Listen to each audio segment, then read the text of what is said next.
Bonsoir à toutes et à tous. Merci de nous rejoindre sur Al24 News pour un nouveau numéro des Plumes du Sila, ce soir dédié au numérique.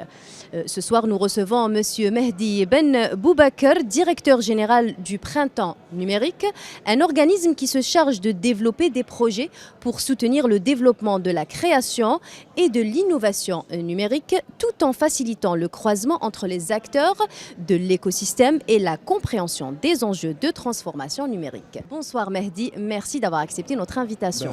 Bonsoir, tout le plaisir est pour moi. Alors Mehdi, parlons un peu de votre parcours. Comment est né le projet Le Printemps numérique ? Donc le Printemps numérique, c'est un organisme à but non lucratif. Au départ, moi je travaille pour la conférence régionale des élus de Montréal, qui est une organisation qui était reliée au gouvernement du Québec. Et on gérait des fonds, ce qu'on appelle le FDR, c'est le Fonds de développement régional. Et je m'intéressais beaucoup, je travaille en communication notamment, mais je m'intéressais énormément aux questions de créativité, au positionnement de Montréal comme capitale créative. Vous savez, Montréal, c'est comme, dans le fond, on est une capitale du jeu vidéo.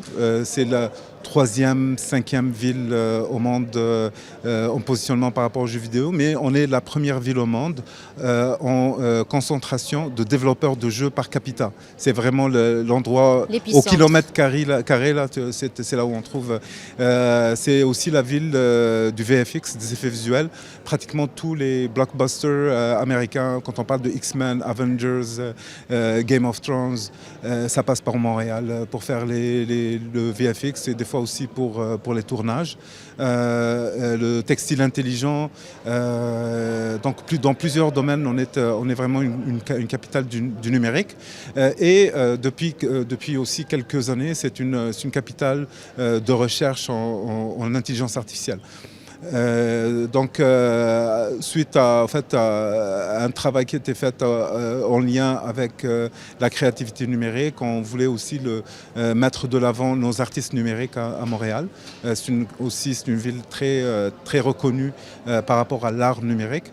Et donc, suite à ce travail-là, en 2015, le projet qui était à l'intérieur d'une organisation gouvernementale, on l'a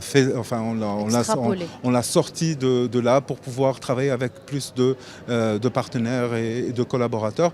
Le gouvernement du Québec et la ville de Montréal financent le Printemps numérique, mais pas que. C'est-à-dire que là maintenant, on a vraiment c'est un financement mixte. Il y a une partie gouvernementale qui représente peut-être 38% à peu près, 37% du financement global, mais sinon c'est des acteurs privés, des commanditaires, mais aussi des revenus propres.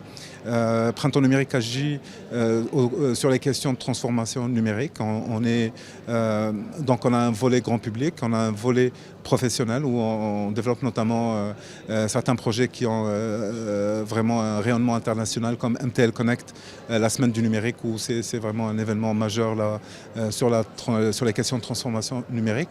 Mais également on travaille sur les questions de jeunesse, où on agit un peu partout au Québec avec des projets dans des écoles secondaires, dans des cégeps, en fait des lieux d'enseignement, mais aussi des tiers-lieux comme des musées, tout ça.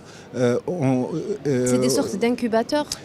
Non, c'est vraiment des activités pour faire en sorte qu'on n'ait pas deux catégories de citoyens. Ceux qui connaissent et utilisent la technologie et ceux qui ne la connaissent pas.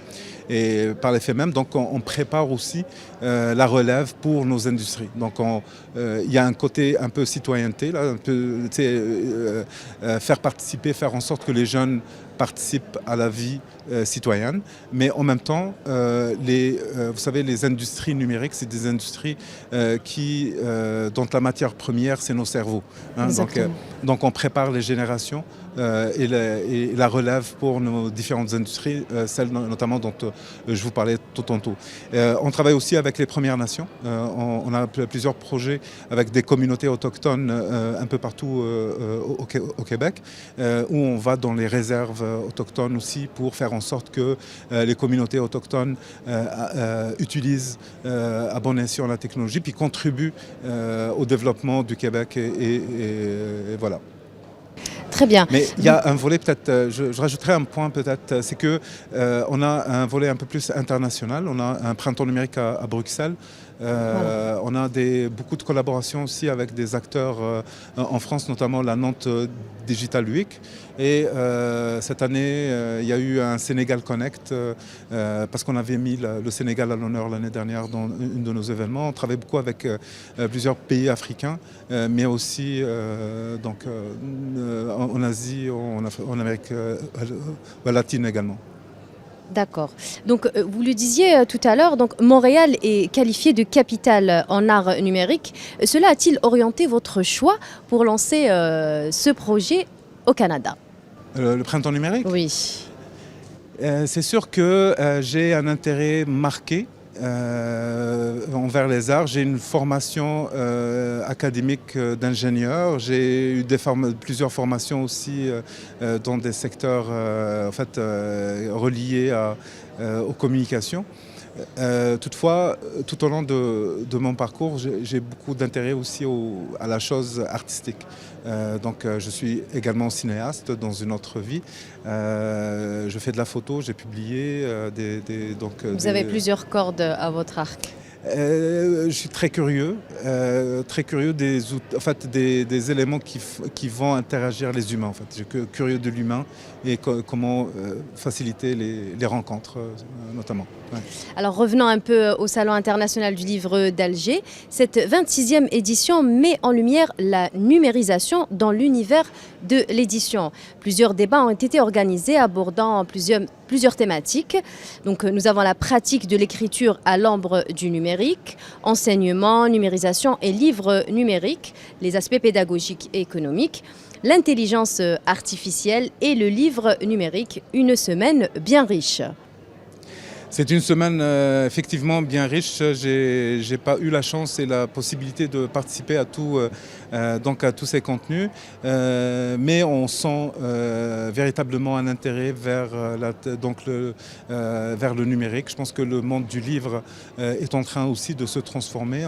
J'ai eu la chance de parler avec quelques éditeurs qui nous parlaient justement de ces transformations-là, de la quantité de livres qui diminue aussi en vente par rapport à la question imprimée. Donc les éditeurs s'intéressent beaucoup à la diffusion numérique du livre.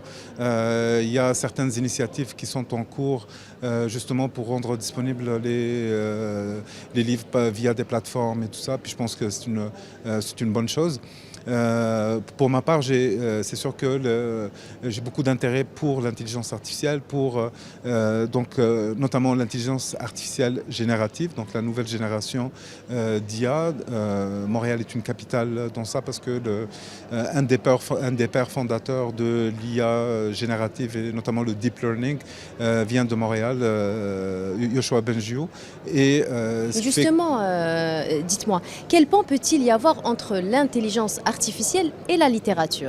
C'est exactement la question que je me posais quand je préparais la conférence, quand on m'a demandé d'intervenir dans le cadre du SILA. Il y a 2 semaines, quand je commençais à préparer la conférence, je me suis dit c'était important que je fasse comprendre c'est quoi l'IA générative dans la présentation. Donc il y a toute une partie, j'allais dire, un peu académique de la chose. Mais je me suis dit pour que ça ne reste pas dans les nuages, fallait quelque chose de concret pour montrer véritablement l'impact potentiel.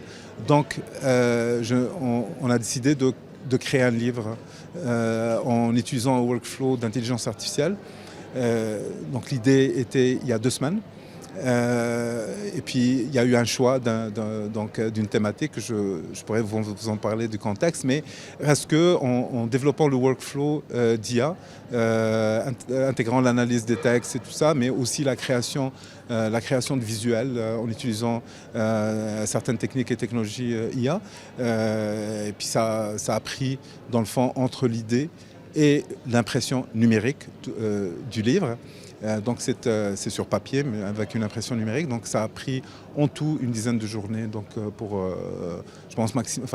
dizaine de jours entre l'idée et la concrétisation du projet. Donc, ça amène beaucoup de possibilités, ça amène des possibilités dans l'illustration, dans dans le côté visuel de la chose, mais aussi dans le côté de contenu, donc dans la création de contenu. Certains projets de livres peuvent aller beaucoup plus vite ou même si on ne parle pas de vitesse, de rapidité, mais c'est la capacité dans certains types de contenus d'analyser et de traiter un nombre élevé de contenu pour arriver avec le contenu qu'on souhaite. Voilà, par exemple, si on est avec des contenus de recherche, l'usage de l'IA peut amener une grande efficience dans ces questions-là. Mais par la suite, donc, il y a, comme je disais, un impact aussi dans l'illustration, l'illustration notamment.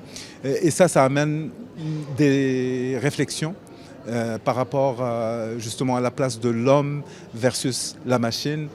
Comment oui, justement, il est incontestable que l'intelligence artificielle se taille une place très importante de nos jours. Serait-ce le début d'une nouvelle ère ? En fait, le début a commencé il y a même, je dirais, peut-être une vingtaine d'années dans la vie de tous les jours, parce que l'IA préhistorique, l'IA d'il y a 20 ans, elle est appliquée, elle a commencé à être appliquée dans les réseaux sociaux, donc on l'a dans nos téléphones, dans les voitures autonomes, enfin certains types elle commence à faire partie contenu, donc du quotidien. Elle fait partie. C'est la nouvelle ère dont vous parlez. Oui, effectivement, elle est même très possible. Je ne sais pas si parmi vous, des gens se rappellent de l'Odyssée de l'espace 2001. Dans l'Odyssée de l'espace, il y a cette histoire d'intelligence artificielle HAL qui justement prend le contrôle. Et puis, c'était de la science-fiction il y a quelques années. Et aujourd'hui, ça devient de plus en plus réel. Une possibilité. C'est-à-dire que là, on parle d'IA générale, ce qu'on appelle l'IA générale. Donc, c'est vraiment une IA qui peut être autonome dans tout. Ce n'est pas encore le cas maintenant. Maintenant, les IA qu'on a, les IA génératifs notamment... Qui passent du virtuel, on va dire, au réel. Ils sont spécialisés. Oui. Maintenant, ils sont vraiment spécialisés. C'est des entraînements spécifiques et spécialisés. Mais si on me posait la question il y a quelques années, j'aurais dit peut-être en 2035, on serait avec l'IA générative. Là, ça va vite. Ça va très vite. C'est peut-être, je ne sais pas... l'année prochaine, dans 2 ans, je ne sais pas, mais on est vraiment à la veille de grands bouleversements probablement, qui ne sont pas. Il y a des risques à ces technologies-là, il y a de grands risques à ces technologies, mais qui peuvent amener il y a des potentialités énormes également. Tout dépend de l'usage. De l'usage exactement. Voilà, comme toute chose. Le nucléaire, on peut faire des bombes. Comme on peut créer de l'énergie. Exactement. Voilà. Des projets en cours pour à long ou à moyen terme ? Des projets, il y en a tout le temps. Oui, c'est par rapport au printemps numérique. Nous, en fait, on ne s'arrête pas. Il y a des projets avec des partenaires. Au Québec, on agit, comme je disais, un peu partout au Québec. Donc, on a des activités en continu dans plusieurs régions. On prépare notamment, par exemple, pour le mois de mars prochain, on va intervenir auprès en fait, c'est les Jeux du Québec. C'est des jeux sportifs notamment. On va faire des activités pour les athlètes, pour les jeunes athlètes, des activités d'éveil aux technologies, mais on fait des activités avec des peuples autochtones notamment, comme je disais, on intervient dans plusieurs régions. Sur le volet international, c'est un travail continu d'échange avec plusieurs acteurs. Nous avons publié il y a quelques semaines une déclaration sur l'IA, justement sur les risques, et de faire en sorte que les grands événements à travers le monde puissent intégrer un aspect éthique dans leur programmation, et surtout sensibiliser les gens, les participants à ces grands événements. On ne parle pas de tout le monde, mais vraiment les grands événements, à commencer à sensibiliser les participants, que ce soit aux risques, parce que les risques sont réels, mais également aux possibilités, au potentiel de ces technologies-là. Voilà. Très bien. Merci beaucoup Mehdi d'avoir été avec nous. Merci à vous de nous avoir suivis. Je vous donne rendez-vous demain pour une nouvelle plume du SILA.